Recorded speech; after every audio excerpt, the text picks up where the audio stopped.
Breaking news Telugu రాష్ట్రాల్లో food poison జరుగుతున్న ఘటనలు తరచుగా వెలుగు చూస్తున్నాయి. కల్తీలు జరుగుతున్న ఘటనలు బయటకు వస్తున్నాయి. దీంతో బయట ఏది తినాలన్నా వణికిపోయే పరిస్థితి నెలకొంది. ఈ తరుణంలో ఆహార కేంద్రాలు, హోటల్స్పై ప్రత్యేకంగా దృష్టి సారించాయి రాష్ట్ర ప్రభుత్వాలు. ఈ క్రమంలో హైదరాబాద్ రాజేంద్రనగర్ పరిధిలోని మైలార్దేవుపల్లిలో కల్తీ ఆహార తయారీ కేంద్రాలపై దాడులు చేశారు పోలీసులు. కెమికల్ కలర్స్ మిక్సింగ్ చేసి కల్తీ మోతీచూర్ లడ్డూలు తయారు చేస్తున్నారు అనే సమాచారంతో రైడ్స్ చేశారు.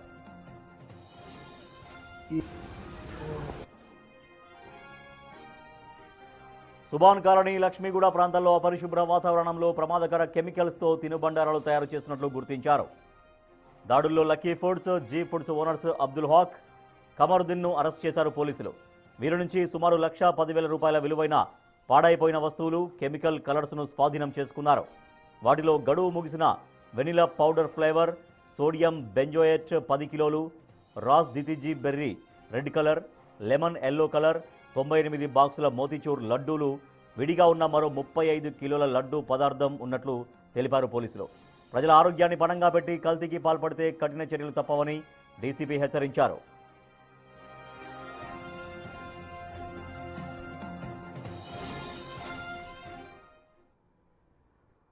రాజేంద్రనగర్ ఏరియాలో మైలార్దేవుపల్లిలో కల్తీ ఆహారం తయారు చేస్తున్నారు, కల్తీ ఆహార పదార్థాలు తయారు చేస్తున్నారు. దానిపైన ఆ కేంద్రాలపైన దాడులు చేశారు అధికారులు. సో చాలా చోట్ల అక్కడ కల్తీ మెటీరియల్స్ వాడి, అది మోతీచూర్ లడ్డు కావచ్చు, ఇంకా మరికొన్ని కావచ్చు, తయారు చేస్తూ ప్రజల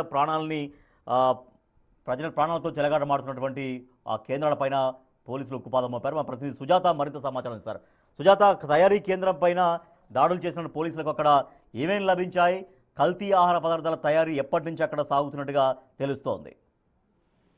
రాజేష్, రాజేందర్ నగర్ పరిధిలోని మైలార్దేవుపల్లి కల్తీ ఆహార తయారీ కేంద్రాలపై దాడులు చేశారు పోలీసులు. అయితే ప్రధానంగా ఆహార పదార్థాలు తయారు చేసేటువంటి వాటిల్లో కలర్స్, అదేవిధంగా కొన్ని కెమికల్స్ ని వాడుతున్నట్లు గుర్తించారు.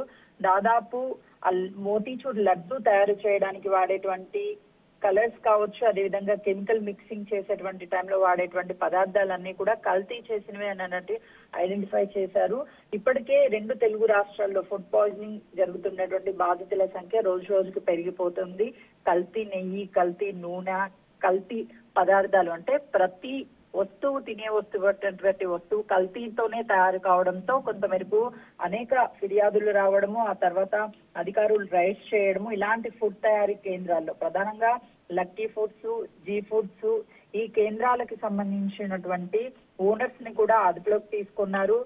వీళ్ళని విచారిస్తున్నారు. అంటే దాదాపు 1,10,000 రూపాయల విలువైనటువంటి ఎక్స్పైర్ డేట్ అయిపోయినటువంటి వస్తువులని వాడుతూ ఈ ఆహార పదార్థాలను తయారు చేస్తున్నట్లుగా కూడా అటు అధికారులు గుర్తించారు.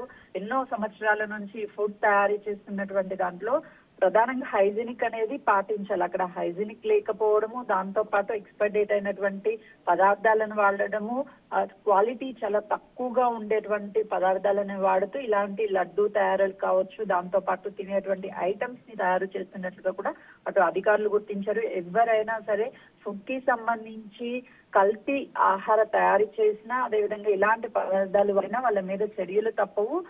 మరొకసారి మళ్ళీ రిపీట్ అయితే ఆహార పదార్థ తయారీ కేంద్రాలను కూడా సీజ్ చేస్తామని అధికారులు హెచ్చరిస్తున్నారు. Rajesh, right, thank you Sujatha.